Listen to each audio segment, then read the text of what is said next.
अस्सलाम वालेकुम everyone, this is Ahmed Shoaib. आज से चंद साल पहले चले जाते हैं मोबाइल फ़ोन इंडस्ट्री के अंदर।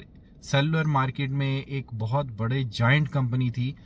आई एम श्योर जितने भी लोग इस वीडियो को देखेंगे उनमें से 90% तकरीबन लोगों ने उसका या तो मोबाइल फ़ोन यूज़ किया होगा या देखा ज़रूर होगा। वो इस किस्म की कंपनी थी कि 30 साल तक उन्होंने पूरी मार्केट के ऊपर राज किया, पूरी दुनिया की मार्केट पे। और सिचुएशन ये थी कि बिजनेसमैन से लेके स्टूडेंट्स तक सबके पास तकरीबन उसका फ़ोन होता था। मतलब उन्होंने हर रेंज को कवर किया हुआ था। पूरी दुनिया की अगर परसेंटेज लगाएं तो 40% ऑफ द सेलुलर मार्केट एक कंपनी के पास थी पूरी दुनिया की। तो मतलब आप उसके वॉल्यूम का अंदाज़ा लगा लें। लेकिन ऐसा क्या हुआ कि 3 इयर्स के अंदर ये कंपनी बिल्कुल इस दुनिया से वाइप आउट हो गई। इनका जो सीईओ था उसने जब लास्ट एड्रेस किया अपने लोगों से तो एक इमोशनल एड्रेस था और उसमें उसने कहा कि हमने कोई चीज़ भी गलत नहीं की, लेकिन हमारे साथ पता नहीं क्या हुआ कि हमें दुनिया से बिल्कुल ही वाइप आउट कर दिया गया। तो बिल्कुल जो लोग अभी तक इस वीडियो को देख रहे हैं उनको आइडिया हो गया होगा कि मैं नोकिया की बात कर रहा हूँ। नोकिया एक दुनिया का जायंट था जिसका स्टार्ट जो है वो पेपर बनाने से हुआ, लेकिन उन्होंने टेक्नोलॉजी को आहिस्ता आहिस्ता बढ़ाया और मोबाइल इंडस्ट्री के अंदर आए। और मोबाइल इंडस्ट्री के उन्होंने तकरीबन 30 साल जो है वो अपना 40% तक शेयर अपना ले गए और 30 साल तक उन्होंने राज किया इस इंडस्ट्री के अंदर। अच्छा, उनका एक मोबाइल फ़ोन था 3310, 3310 भी उसको कहते थे। जितने भी लोग देख रहे हैं मोस्टली लोग उसको जानते होंगे क्योंकि 3310 जो था वो अपनी मजबूती की वजह से बहुत ज़्यादा मशहूर था। और मुख्तलिफ़ चीज़ें लोग कहते थे कि जी उससे आप जो है वो कील ठोक लें, उसको आप कहीं से भी फेंक दें तो वो टूटेगा नहीं। मतलब इस किस्म के स्ट्रॉन्ग फ़ोन्स भी उन्होंने बनाए। लेकिन जब हमने रिसर्च की तो थोड़ा सा आइडिया हमें मिला कि जो नोकिया का राइज और फॉल है उससे बहुत ज़्यादा लर्निंग की जा सकती है, बहुत ज़्यादा सीखा जा सकता है, स्पेशली जो बिज़नेस करने वाले लोग हैं उनके लिए भी और मुल्की सतह पर अगर हम लोग लेके जाएं इस बात को तब भी।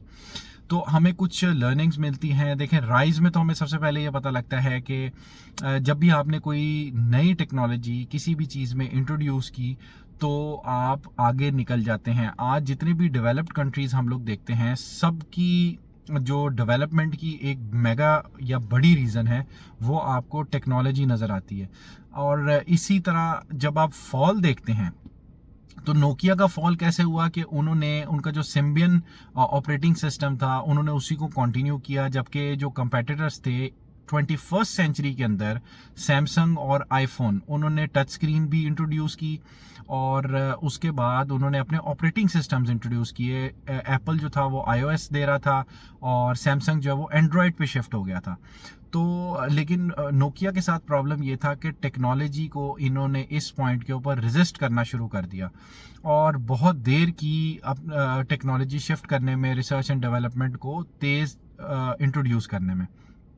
तो उसका फ़ायदा सैमसंग और आईफोन ने इस तरह उठाया कि उन्होंने इसका जो मार्केट शेयर था वो कैप्चर करना शुरू कर दिया, बल्कि इतनी तेज़ी से कैप्चर किया कि 3 इयर्स में इस कंपनी को बिल्कुल नील पे ले आए। लेकिन एंड पे इन्होंने अपनी स्ट्रेटजी को चेंज करने की कोशिश भी की नोकिया ने, लेकिन और माइक्रोसॉफ्ट के साथ जो है वो कोलैबोरेशन की, विंडोज़ को इंट्रोड्यूस करने की कोशिश की, लेकिन वो बहुत देर हो चुकी थी। उस टाइम तक जो है वो बाकी कंपैटिटर्स का मार्केट शेयर खा चुके थे। तो मैंने जैसे बताया कि राइज से हमें काफ़ी लेसन मिलता है कि टेक्नोलॉजी को लेके आए तो उससे उनको राइज मिला, लेकिन फॉल होने की रीज़न भी आपको टेक्नोलॉजी ही मिलती है। मतलब ये कि इन्होंने क्या किया कि जब रेजिस्ट किया टेक्नोलॉजी को ऑप्ट करने में तो इनको मार्केट ने उठा के साइड पे रख दिया। तो लर्निंग हमारी ये हुई बिजनेस वालों के लिए भी कि आपको टेक्नोलॉजी हर पॉइंट के ऊपर जो है वो इंट्रोड्यूस करनी है ताकि आप आगे निकल सकें अपने कंपेटिटर्स से। और मुल्की सतह पे अगर आप देखते हैं तो जितने भी वेस्टर्न कंट्रीज़ हैं या अमेरिकन वर्ल्ड को अगर आप देखते हैं तो आपको उनमें एक चीज़ जो उनको उठा रही है और कॉमन नज़र आती है वो है टेक्नोलॉजी। आजकल वो आर्टिफिशियल इंटेलिजेंस के ऊपर बहुत ज़्यादा काम कर रहे हैं जो कि इटसेल्फ एक बिग टेक्नोलॉजी है। उनके बरक्स अगर हम पाकिस्तान में देखते हैं तो पाकिस्तान में टेक्नोलॉजी अभी बहुत ज़्यादा दूर है और मज़े की बात और अफसोस की बात यह है कि इसके ऊपर काम भी नहीं हो रहा। जो कि एक अलार्मिंग सिचुएशन है। हमारा डिक्लाइन की सबसे बड़ी एक वजह यह है कि हमने टेक्नोलॉजी को साइड पे रख दिया और हम बाकी हर काम कर रहे हैं। और टेक्नोलॉजी को अगर आप देखते हैं तो हमने किसी भी बंदे से आप अगर पूछ लेंगे आज, तो वो ये आपको बड़े आराम से कह देगा जी हम 10 से 20 साल वेस्टर्न वर्ल्ड से इस टाइम पीछे हैं। तो उस पीछे होने की अगर आपको एक रीज़न जो कि कॉमन नज़र आएगी, वो आपको टेक्नोलॉजी ही आएगी।